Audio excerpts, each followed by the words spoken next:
Hello everyone, this is Luigi and welcome to part 4, Let's Play Super Mario Bros. 3. For these parts I've decided to do post-commentary because it was lagging like crap in this castle, and not having the audio recorder up and have my computer having to deal with that made it lag marginally less. I mean, it's still sort of screwed up, but it works. I will try to work this out the best I can, but I don't really understand what's causing the problem because my computer, the only flaw it has is it's sort of old. Anyway, this castle is pretty simple and it's not lagging. This part is a little bit annoying just because you have to wait, and I hate waiting. I can't believe I survived that. But just go through here, and here's the boss with like the worst name. I think they came up with it. They were trying to come up with the worst name for bosses, so they had things like Iggy for the Koopalings, and the guy who won was the one that decided this boss should be called Boom Boom. They also gave it bloody horrible AI because even I can read it without any trouble. Alright, so now we're going to level 3. Oh wait, we're going to that Toad house. I believe I'm getting a fire flower here. Very useful, very useful.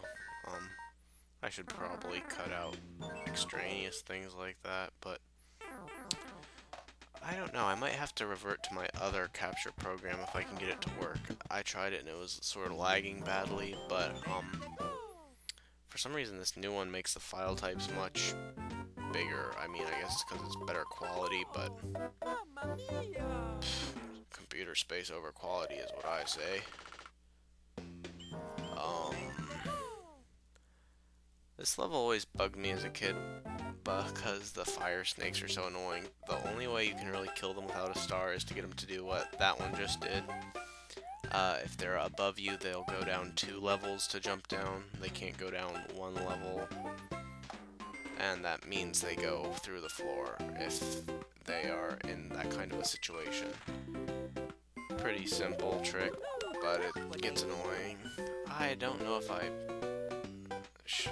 What are you doing? But yeah, they're sort of annoying, but I do get past them here.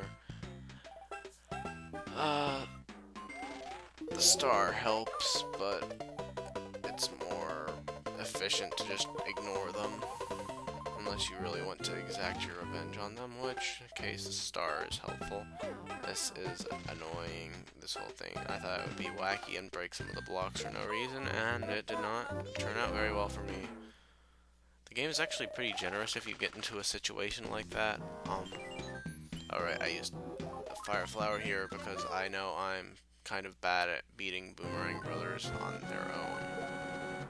Actually, from practicing, I have been able to beat the Hammer Brothers without any special items, but I still prefer to have a fire flower or some other means of long-range attacking.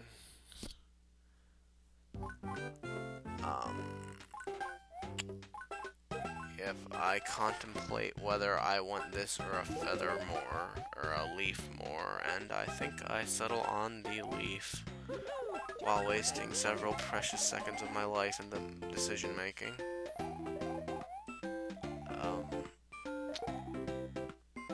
Yeah, I don't know what oh yeah, I was trying to fly and it failed. So I decided to quit dicking around, and that happened again. Anyway, over here there's just the little pyramid puzzle on the exit. It doesn't look like you should be able to, but you can make it out of there pretty quickly, or not quickly, pretty easily. Just drops down, there's nothing special to it. If you're like me, you'd be curious what that one that it didn't break is. It's just a coin block and it's too hard to get without, or multiple coin block, but it's way too hard to get without killing yourself, and coins are practically worthless, so I would advise against it. Here's like what I consider one of the hardest levels in the game. not necessarily hardest, I guess, but just most unique and difficult, because if you don't know how to dodge that angry sun, he is annoying. But I just skipped past the tornado there, but you'll get to see what it does later. Yeah, you can either stand on these platforms and he can't touch you because he zooms across the bottom of the screen unless you do something really retarded like that. I don't know what kind of a retard would do anything that dumb. I was just putting that in there so you can see what not to do. And then I do that because, I mean, have to keep it even. But the Angry Sun is pretty simple to dodge if you have patience, but the way he does it, you like have just barely enough time to stay above him while he jumps, and if you try to jump like over him, you'll almost definitely bring him over with you and end up killing yourself. I do pretty well here, actually. I don't die at all to the Angry Sun, I just freak out a little bit later. Sorry, I should have given you a spoiler warning. Yeah, I'm unnerved and so upset by that, I quit, and also the game over helped. Okay, bye.